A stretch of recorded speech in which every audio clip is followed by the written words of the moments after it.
Hello, guys. Let's get started with OET speaking. So, for those who don't know about the OET speaking test, let me just give you a brief introduction about the test. The OET speaking test consists of two role play where you would be acting as the doctor and the interlocutor would be the patient. The role play lasts for about 5 minutes. Moving on, responding to the patient. Now, the patient has mentioned you that he or she has been experiencing dizzy spells. So you should pick up that word and repeat it. You say, you mentioned that you have been experiencing dizzy spells as well. Can you tell me more about it? This shows that you have been listening to the patient. Or else you can say, apart from the pain in your chest, do you have any other symptoms that you are aware of? You see how I have repeated the word the patient has told me? Pain in your chest, experiencing dizzy spells as well. Or else you could simply say, how long have you been feeling like this? Or ask, are you on any sort of medication? Now let me give you an example. So, the doctor says, good morning, I'm Dr. Mark. Can I have your name and age, please, just to verify my record? Good morning, doctor. My name is Mary and my date of birth is February 1990. Nice to meet you, Mary. So, I see from my notes that, so you see, this is how the conversation is started. Always give attention to your patient.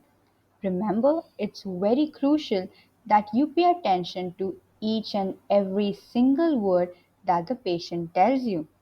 Let's look at an example. Well, I have had a terrible headache on the right side of my head for 2 days now. I'm sorry to hear that.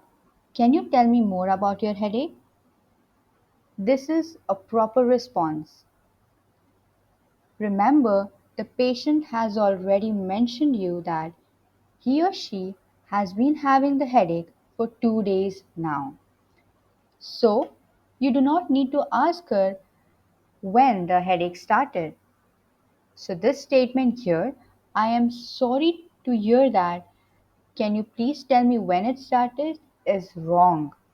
Do not ask the patient when it started. She has already mentioned it to you, okay? You could either ask the patient, oh, that must be quite hard for you. Do you mind if I ask you a few more questions? Okay. Moving on, responding to the patient. Now, the patient has mentioned you that he or she has been experiencing dizzy spells. So you should pick up that word and repeat it. You say, you mentioned that you have been experiencing dizzy spells as well. Can you tell me more about it? This shows that you have been listening to the patient. Or else you can say, apart from the pain in your chest, do you have any other symptoms that you are aware of? You see how I have repeated the word the patient has told me? Pain in your chest, experiencing dizzy spells as well.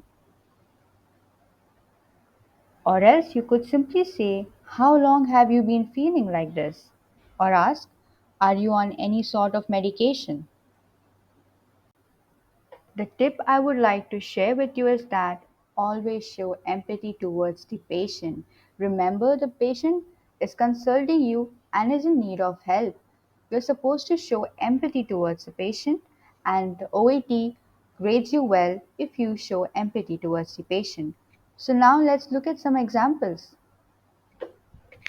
I'm having trouble sleeping. I haven't slept well in a week. I'm sorry to hear that. I know how difficult that must be. I'm so worried about my son. I understand how you feel. You must be quite anxious, but let me assure you that here, you can continue by saying, we are here to help you, Or you can either say, "We are here to treat you," or you can say, "You are in safe hands." Let's look at another one. I don't think I can give myself insulin injections. I know it sounds difficult at first, but with practice, most people are able to do it comfortably. So, you see how the responding to the patient works? You're supposed to show empathy and then give small advice or reassure the patient from your side. Always remember, you're the one who is playing the role of healthcare professional. You, being the doctor, should be able to navigate the conversation. So, if the patient is confused or anxious and is very difficult to handle, after the diagnosis, he jumps to the treatment directly and you miss a certain task in between your role play card. You can use the word now, or you could simply say, "I would talk about it later, but first let me talk to you about this." So, that's how you navigate your conversation. This is a very important tip for OET, as the OET assessors would see if you are able to control the conversation or not. So let's look at some examples. Now, I would like to talk to you about your eating habits. Now, let's talk about your medications. Are you taking them regularly? What about your physical activities? Are you exercising regularly? So, you see how these questions are formed. Regarding your constipation, may I know if you eat fruits and vegetables? So, this way you can get more history from the patient and the patient wouldn't feel pressurized. Okay? Asking for permission. Do not skip on this. Always ask the patient's permission to examine, to gain more personal history, or to ask anything that the patient might get offended about. Okay? So, you could simply say, "Is it all right if I examine you? In order to ensure, I need to examine the rash. Can I take a look?" So here you are asking permission, which is a very crucial thing you need to do. "Do you mind if I ask you a few questions regarding your background to better understand what happened?" Sometimes you need to ask questions regarding sexual history, personal history, which might be a little critical for the patient to answer. Let's look at another example. If it is okay with you, I can arrange for a community nurse to visit you. What do you think? The last example here is for the task given to you for a referral. If the role play card says refer the patient to a nurse, to a dietitian, or maybe to another doctor, you can ask the patient's permission simply by saying, "If it is okay with you." Patient's consent is very important. Making suggestions, giving advice, and recommendations. Remember, you are just recommending the patient, giving them advice, and recommending what is best for them. This is not an order to be followed by the patient, and you should sound polite and respectful. So, let's look at some examples. There are a few treatment options for this. It is important that you drink at least 2 liters of water a day. You see how the phrases are formed here? Instead of just giving them order like "you should be drinking 2 liters of water a day," you're just sounding polite and saying it is important that you drink at least 2 liters of water a day. If the person is alcoholic or he or she smokes, you would say, "I suggest that you reduce your alcohol intake." Now remember, when you're having the conversation with the patient, it's always like a two and fourth game. It's not just you talking to the patient, but it's very important that you make sure the patient understands each and everything you say. So, for that, you can ask simple questions like, "Do you understand what I'm saying?" Does that make sense to you? Do you have any questions so far? These questions need not to be so complicated.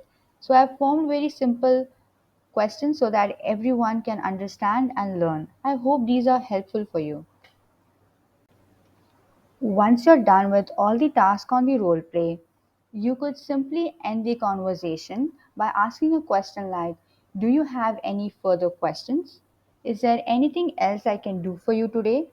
These questions simply mark the end of the conversation, and the patient might understand that, okay, the discussion has now come to an end.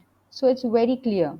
That way, the interlocutor understands that, okay, well, we have completed all the tasks on the role play card. Ending the conversation. This is the most important part of the role play. The interlocutor would simply just give you a signal that, okay, doc, it was nice meeting you, thank you, or maybe you might run out of time and you wouldn't get to end your conversation. So, for that, I would suggest you that you practice and time yourself so that you can end your conversation in a warm and respectful manner. So, let's look at some examples. I will see you at our next appointment then. Take care. We will be in touch with you once the test results are out. Meanwhile, try not to worry too much and take care. Here is my card, and you can call in to make an appointment if you experience any change in symptoms. If there is an emergency, you can call the emergency number printed here. If ever there is a setting given like emergency ward or hospital ward, you could use this statement like, I will come and check on you again later in this afternoon. Try to get some rest now. These statements, which I have formed, and the questions I have given you are grammatically correct and they are absolutely easy to use. You could fit these questions in any role play card and practice with them. I hope this was very helpful for you. So, guys, that's it for today. If you found my video helpful, please hit a like button. Comment down below if you have any questions regarding OET speaking. I would try to help you as much as possible. Thank you for watching my video. Take care.